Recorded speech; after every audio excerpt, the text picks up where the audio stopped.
First of all, I'd like to thank everybody coming to this space. I mean, we all been waiting for a while. This is a political discussion that has to happen. Uh, Khalistan.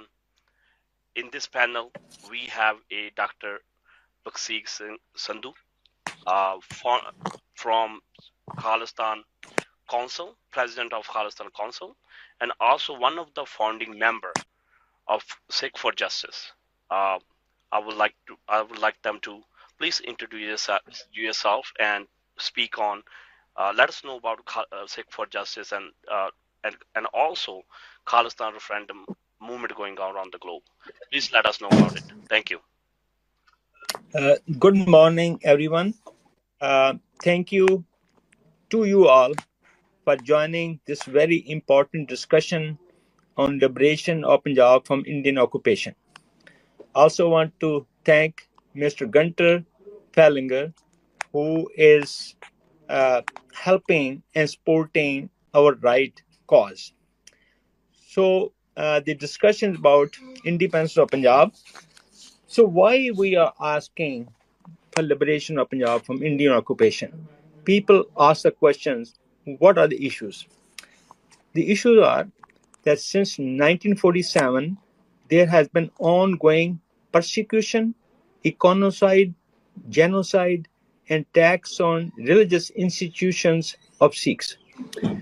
Ever since 1947, we have been trying to negotiate with discussions to reach a common ground. However, whenever we ask for our rights, the Sikhs are detained, arrested, tortured, unspeakable tortures, extrajudicial killings.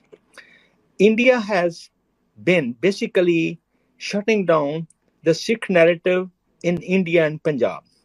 With the advent of ubiquitous presence of social media, now the case has come to the international surface. Now, everywhere, the whole world, the peace-loving and democratic countries have come to realization that our narrative has been correct and factual. However, the narrative of India government that the Sikhs are troublemakers and the Sikhs want to break up India, that narrative, the balloon of that narrative has been ruptured because Sikhs peacefully, legally, and democratically want to liberate Punjab from Indian occupation for the stated reasons that there's an ongoing persecution, economicide, genocide of Sikhs ever since 1947. So how we are doing it? We are following a legal, democratic, and peaceful process as recognized by the United Nations and peace-loving democratic countries. Under the right to self-determination, we are holding unofficial referendum. Unofficial referendum means one side is holding the referendum. Unofficial referendums have a lot of power. As you have seen, that the Indian government is trying to stop our referendum, even though this is unofficial, by saying that there are no takers of the referendum in Punjab. So our narrative is, if India claims that there are no takers or followers of Punjab independent referendum, Khalistan referendum in Punjab, then why are they opposing it? Why they have de-radicalization centers in 7 different states? Why the Sikhs are being captured, detained, jailed, imprisoned, and sent to imprisonment in other states? So we have tried to negotiate with Indian governments from time to time. So let's find a common ground, give us the rights, right to religious freedom, right to free speech, and an autonomous state in the north of India where people of Punjab can live in peace and they have equal rights, social equality, gender equality. However, whenever we try to hold the negotiations, India negotiated in bad faith and negotiated intransigently, means they just keep on postponing the negotiation. Now we have come to the realization that the only solution for the problem of Punjab is independence of Punjab by liberation of Punjab from Indian occupation. And this is through the referendum vote. Referendum vote has happened in 6 countries so far, and more than a million Sikhs have voted. And we believe, even though only the results will tell, that the vast majority, above 95% of the voters, are in the favor of liberation of Punjab. So my summary is that we are holding the referendum peacefully, legally, and democratically, following international laws, right to self-determination, which is our right. And we qualify all the conditions that are set forth to hold the referendum. And basically, we are prevailing. And now, with the assassination of Bhai Hardeep Singh Nijjar, the Sikh nation has been galvanized. We have come together and we realize that India does not want us to speak in Punjab in India, but now they have started killing the Sikhs outside on foreign land. After having killed more than 150,000 Sikhs in India and in Punjab, now they have not been able to stop a referendum, so they have started killing Sikhs by extrajudicial means in foreign countries. So Canadian Prime Minister Justin Trudeau rightly said that the attack on Pai Niger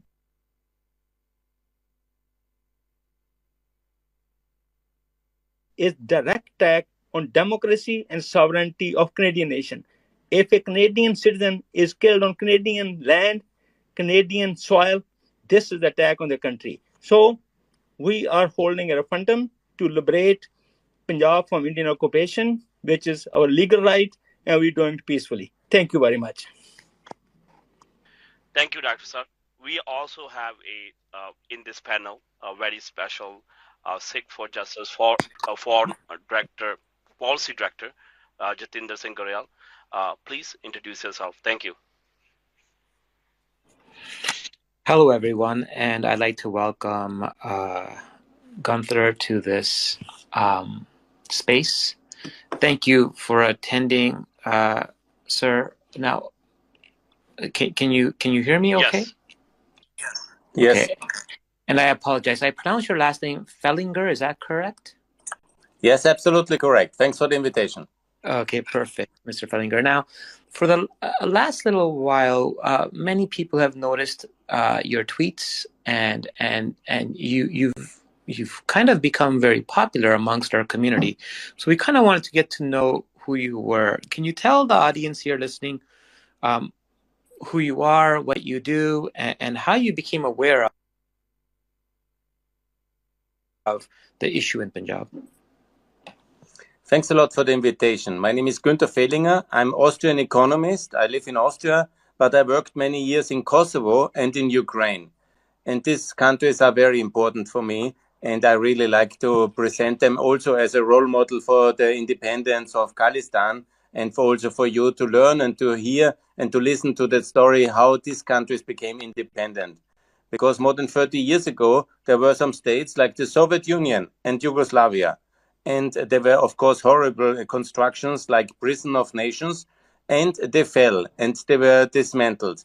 And then, in the case of Yugoslavia, we have 7 new countries. In the case of Soviet Union, 15 new countries. And I'm also activist for the end of Russia, because I think it's a very terrible state with its invasion of Ukraine, and also many other things which they do wrong to their own people. They colonize many parts of Eurasia. And so therefore, I'm very active also to call for the dismantlement of Russia. And in the framework of these activities, which I started all over the years after the invasion of Russia in Ukraine in 2022, I was very active to drum up support all over the world. And I'm looking for friends and supporters.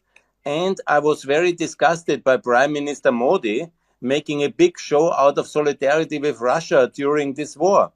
And the BRICS movement especially. And now he had the summit in this August.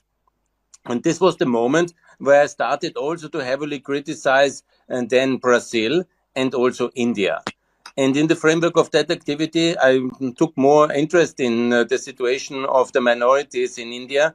And then it turned out that India likes to portray itself as the largest democracy in the world. But in reality, in foreign policy, they are with Russia. That's very shocking, because Russia is a genocidal power. And internally, India is very far from being a democracy.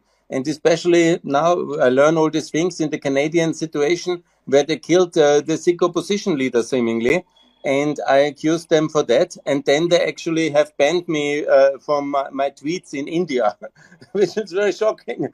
And, this is happening. And so I decided to support the cause for freedom for Khalistan.